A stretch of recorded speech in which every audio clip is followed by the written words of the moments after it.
What's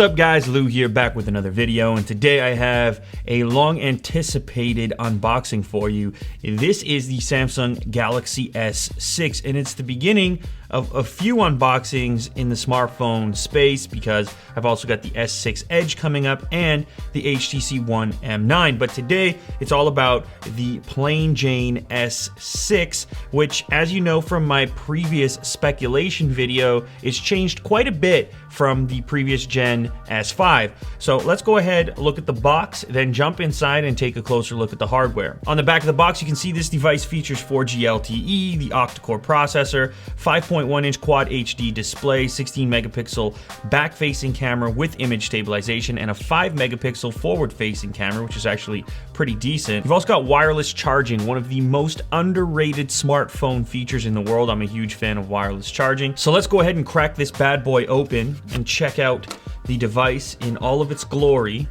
So there you have it. So there's the front of the device. As you can tell, pretty familiar if you're used to the previous generation. The front looks pretty much the same, but the materials have been almost completely changed here. You're now dealing with glass and metal in almost every touchable portion of the phone. That's right, I said touchable.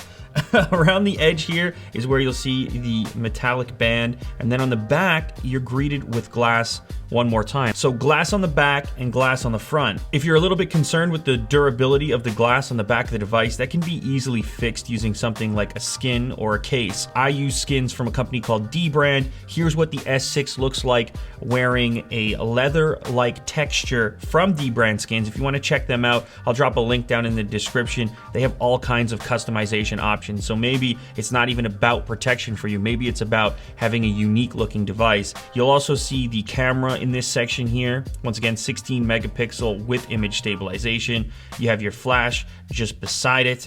And on the front of the device, you'll find a speaker, of course. You'll also have your forward-facing 5 megapixel camera, a couple of sensors, capacitive buttons, and a physical button, which feels pretty clicky. Pretty nice, actually. I think that's a step up, actually, from the S5. Very satisfying.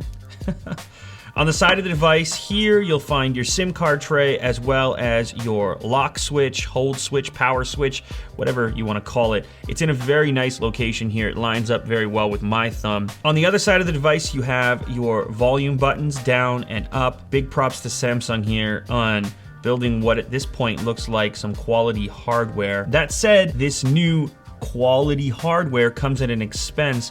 When you're using these materials, that usually means that you do not have a removable back, so therefore you're giving up your SD card expansion as well as a removable battery that the previous generation featured. But I think they're going to probably impress a number of people that are into the materials and into the design. On the bottom of the device, you'll find your headphone jack as well as a micro USB port for charging, and then of course your speaker and a microphone. On the top, you actually have something surprising, an IR blaster, so you can control various devices and use the S6 as a remote control. Now let's go ahead and put the S6 down for a moment and check out the other items in the box. First, we have some paperwork. That's boring, you don't need to see it.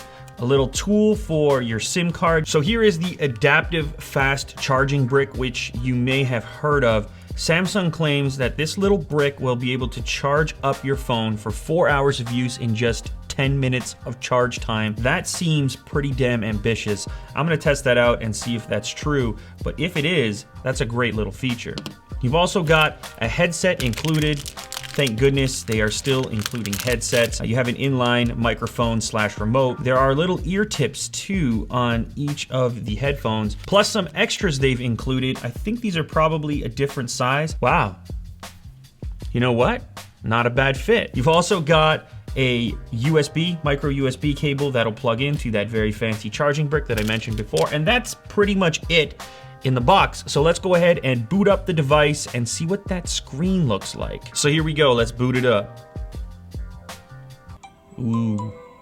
Now this is gonna be pretty hard for you to see in this video, but the display is beautiful. I set up the fingerprint sensor, and my goodness, is this heavily improved over the previous generation with the swipe. In this particular case, we have something that's a lot more similar to the iOS version of fingerprint scanning. Check this out.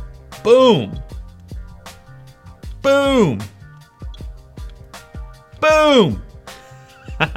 So that wraps up this unboxing video. My impressions here are, yes, Samsung has definitely gone up market with the materials. I think for many, many users, this is going to be an impressive package. That said, there will be some power users that are still upset that they've lost some features like the removable battery, expandable storage, and some of the durability that came from the previous construction. My immediate feedback is that this is a pretty premium feeling device. The fingerprint sensor is much improved, the display is beautiful, and I'm a big fan of the form factor. Plus, wireless charging. If you guys are interested in pricing and availability on this device, I'll drop a link down in the description.